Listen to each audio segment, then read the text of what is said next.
What up, nerds? I'm Jay Sharif. Welcome to another episode of Tech Tuesdays. These are short videos where I review whatever gadgets or tech I've bought in the last week or so. Now, last year I reviewed this. A humane insect catcher. I bought it to get rid of moths and spiders. In that same video, I also mentioned how I absolutely hate hot weather. Partly because I hate being sweaty and sticky, but worse than that are the bugs. The creepy crawlies, the flying insects. I absolutely cannot stand them, which is why I've always been tempted to move to Finland or Norway, or somewhere in the Arctic Circle where nasty little insects and spiders can't survive. Now, as you may know, the UK is in the middle of another summer heatwave, and I decided to get myself a proper air conditioner for the house. I imagined that once I'd cooled the place down to 18 degrees Celsius, the insects would find it too cold for their liking, and they wouldn't come inside. I was wrong. They're still sneaking into the house. So, my first thought was to buy some Flypaper. If you don't know what that is, it looks like this. And here's how it works. You take that off, and you pull up this tab. And there we go. The idea here is that, oh, it's so sticky, this paper is coated in a sweet-smelling syrup that's very attractive to insects, but it's also really, really sticky, as I'm feeling right now. And when those insects land on it, they can't escape. So, does it work? Honestly, not very well.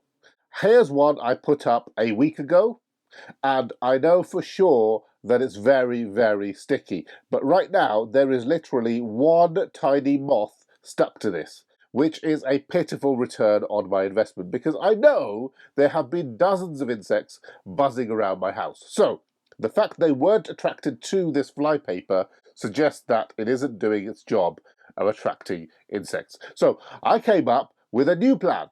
I was going to buy myself a Bugzapper, just like the ones they have in the kitchens of restaurants. Unfortunately, I made the mistake of going on eBay, where I picked up this for just £10. It doesn't even have a brand name on it, so that doesn't really inspire confidence. Basically, it's a waterproof bug zapper with a UV lamp in the middle. It can be used outdoors as well as indoors, and I'll be honest, that was what attracted me to this model in the first place. Now, I'm going to tell you up front that yes, this does work. If I show you a close-up, you can see plenty of insects that have been electrocuted to death. That's the good news. Now I'm going to tell you the bad news. And unfortunately, there's plenty of bad news. Firstly, unlike many modern bug zappers, this model is battery operated, and it takes 4 size D batteries. So rather than keep buying expensive size D batteries, I decided to order some rechargeable ones from Amazon along with a multi-battery charger, and this actually turned out to be quite a good purchase. Let me plug this in and show you. Oh, that's kind of cute. I like it. And this is what it looks like when it's charging, and I really do like the way this battery charger works. It's great because it has both a USB-C and a micro USB input that I can use to charge these batteries. Second problem, even though they're very, very big and heavy, these 4 batteries will last about 6 hours. So, this bug zapper won't even make it through the night. And the third big problem I have with this bug zapper, it doesn't seem to have a collection tray or a cleaning brush.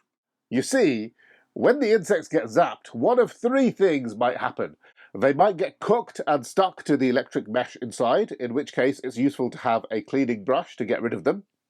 Alternatively, they might explode and shoot out of the device, or they might simply die and fall downwards. And that's why a lot of bug zappers will have a collection tray at the bottom. Strangely, this bug zapper doesn't seem to have that. Now, maybe I'm being too picky. After all, this is a splash-proof device. So, I could just run it under a tap, and that will probably clean it just fine. But I honestly think I made a mistake buying this.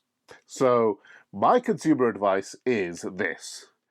Don't buy from eBay. Buy from Amazon because it's so much easier to return it. Also, buy a Bugzapper that can be charged via USB and make sure it comes with a cleaning brush and a collection tray. I'll put a link in the description to help you choose a good one. That's all for this episode. I hope you found this useful. I'll be back again with another video very soon. Later, nerds!